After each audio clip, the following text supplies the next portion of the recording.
everyone.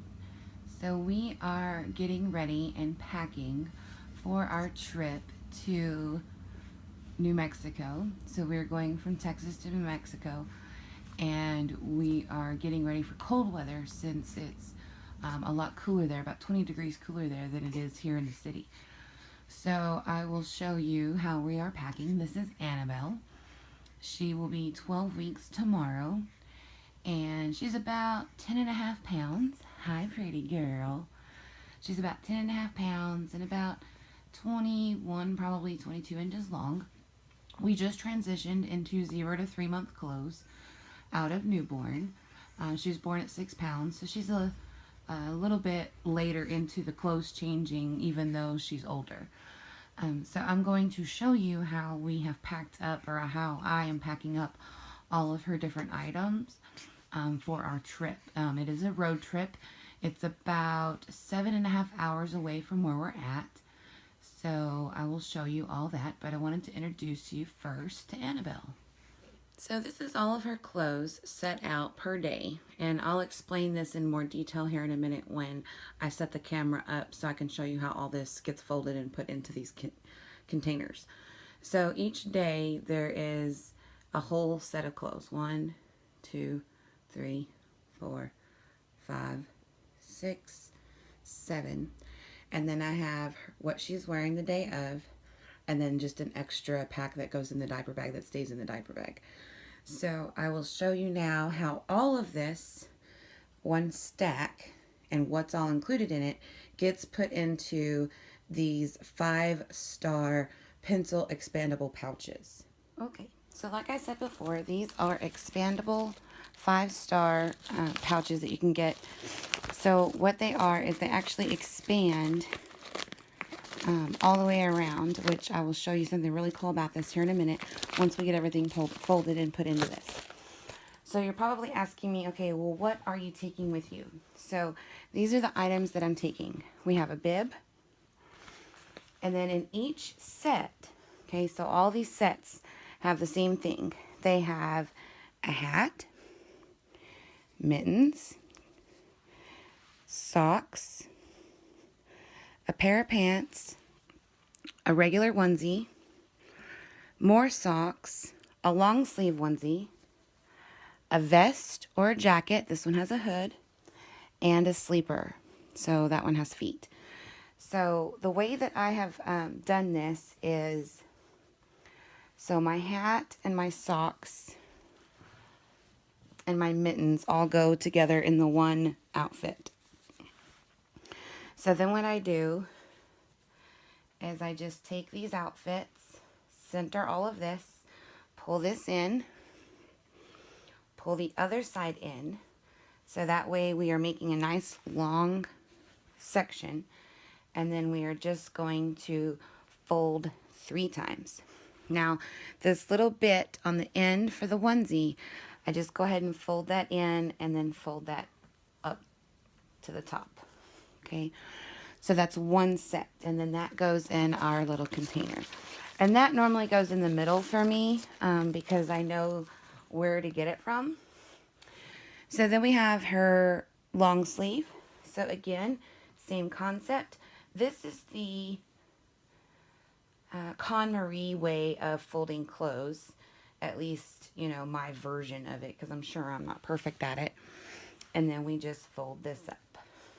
Okay, and then that for me again goes on the right, so I know where all of the things I have, where I have them and where I want them. Then we have her jacket, that it gets folded up by itself because it's a separate entity, and it goes on top of her long sleeve right here. Okay, and then finally we have the sleeper. So put the legs together and then fold these in. So I really like this. I even carry one of these around in my diaper bag, so that way I have everything that we need all in one pouch.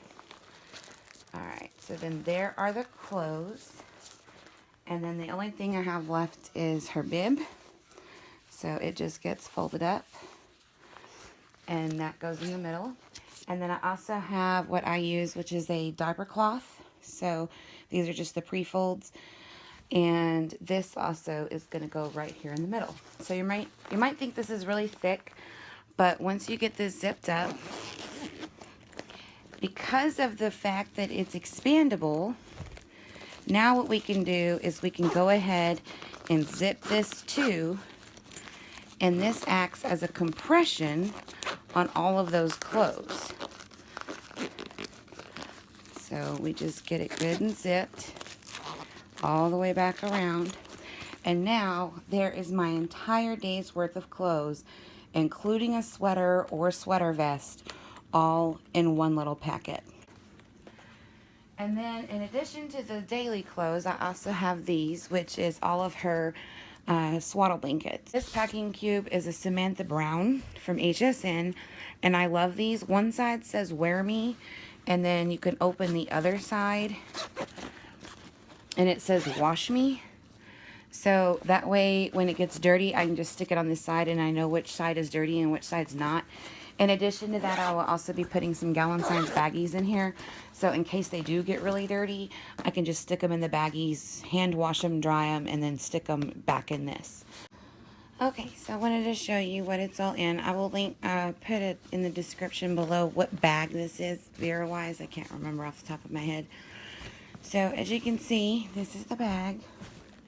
Okay, and on the inside, I have all of those containers. Now in the bottom, so we have 1, 2, 3, 4, 5, 6, and 7 down here. So in here is that Samantha Brown. I was able to fit my swaddle blankets, my wash rags, my regular hooded towel for her, all in this.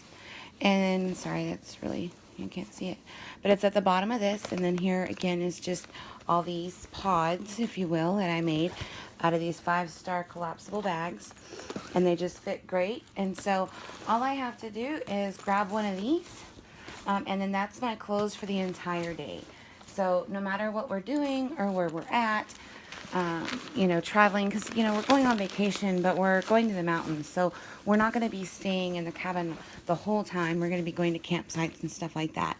So all I have to do for that day is grab one pod, and then I pull out her clothes for the day, and then the rest goes in the diaper bag that we'll actually be carrying with us as we go. So that is how I'm packing her clothes. And then if I have time in this video, I will also come back and show you how I've packed the rest of her items. Hi everyone, so we are back from vacation, and I did not film the extra stuff that I took, so I figured I would go ahead and film this and attach it to the one I did before, the videos that I did before, so that way you can see the whole process. So if you remember the pods, I had all of her clothes in these pods, and they worked great. I had everything that I needed. A couple things that I'll change for next time. Do not put the burp cloths in these pods. Keep your burp cloth separate, so that way when you need an extra one, or if you mess one up, you can easily grab this out of the baby bag. That was the one thing that I will change going forward. Also, so all of her clothes were in here, and as we use them through the day, take one of these and put your dirty clothes in this. So your bibs, your hats, your onesies, your sleepers, everything that you use at the end of the day, put it in here. Then, here it is. So, just cheapo Walmart lingerie wash bag. So then what you should do, what I will do going forward, is I will take all of her non-dirty clothes from the different pods of the day and combine those into one pod. So that way you're decreasing your pods as you go, and you know which ones are full pods and which ones are used pods. Keep them separate. I ended up putting all of her pods and all of her sleepers and everything into the dresser in the hotel or the cabin room that we were in. So that way I knew, okay, I used that yesterday. These are all ready to go. These are halves, or these are extra clothes that I could take with us. So a couple things that I wanted to also elaborate on as far as lessons learned. It does not matter what time you leave. We left at midnight thinking Annabelle would sleep the entire time. Wrong. She stayed up the entire time. I might have got 45 minutes of sleep out of her in the 7 hours, 8 hours it took us to get there. Also, a couple other lessons we learned. You really need somebody to sit in the back seat with the baby, especially if they're young. You know, mine was 3 months. So especially if they're young, because my mom was easily able to feed her on the way back, and we didn't have to stop as much as we did going. When we left, you know, we left at midnight and we made multiple stops along the way, but I would stop, I'd get her out, I would change her, you know, go in somewhere into the bathroom and change her, and then I would feed her before we got back in the car. Well, we learned that on the way, or on the way back, it was easier to change her either in the car or in somebody's bathroom, put her back in the car seat and start feeding her that way, and that would save you about 15 to 30 minutes depending on how long it takes your child to eat. So we lost a lot of time on the way down there because we were stopping to feed her every single time. And then as far as diaper changes and things like that, if you have to go, just stop and change her. We stopped and peed and it was real quick, you know. Mom watched her and then I went and then I watched her and she went, so it might have taken 10 minutes, but not 15 minutes down the road she started crying, she needed a change and she needed a bottle. So just because you think that, oh, my schedule's good, you know, she's got a 3-hour window because that's what she eats on, for us is a 3-hour window, but in reality when you're traveling, all of that isn't set in stone like it is maybe when you're at home. Sleeping at night, she was sleeping at night through at home. However, she did not sleep at night all the way through when we were out and about. So that was another, you know, thing. She did not sleep the whole time. So things you do not need. Bouncer. We took a bouncer with us. We only used it once. We took her boppy pillow lounger. I'll insert a picture. You do not need that. We took her pack and play. So she did not sleep in her pack and play the first night, and that was probably due to my fault because I was tired. I ended up staying up 36 hours between it all. By the time, you know, the day before that we got up, and then we drove overnight, and then we went shopping, and then we got to the cabin, and then we set up, and then it was nighttime, and then it was time for her 11 o'clock bottle. So she didn't end up going down until 12:30 that first night. And so instead of continuing to fight with her, I just let her sleep in the bed with us, which worked out okay. And then the second night was when I actually put her in her pack and play. And that seemed to work out better, but I also think that's why she did not sleep as long, because she's used to her crib. She's been crib sleeping now since she was 8 weeks or 6 weeks old. So for 6 weeks she's been used to her crib, and only in her pack and play and her boppy lounger. So it was really different for her, and I know it was uncomfortable. It wasn't as soft as her crib. So just keep those things in mind when you're traveling. We did end up having to kind of rearrange their room a little. We moved their dresser in order to be able to put the pack and play in the bedroom with us. But it worked out, and it was better to have her in there with us than it was to like leave her in the living room where everybody was in and out, because there was only one access to the bathroom. And it's not like a normal house, you know, where you have hallways and stuff. So that worked out. And then as far as carriers go, I would suggest at least 2 carriers. Mine did really not like the carrier I was using, so I ended up carrying her all the time. Even though I had her Moby, I did not actually have it with us when we were out and about. So that is something that I would suggest that you leave in the car. So whatever carriers you're using, or whatever ones you've tried at home and you know your baby likes, make sure those are with you at all times.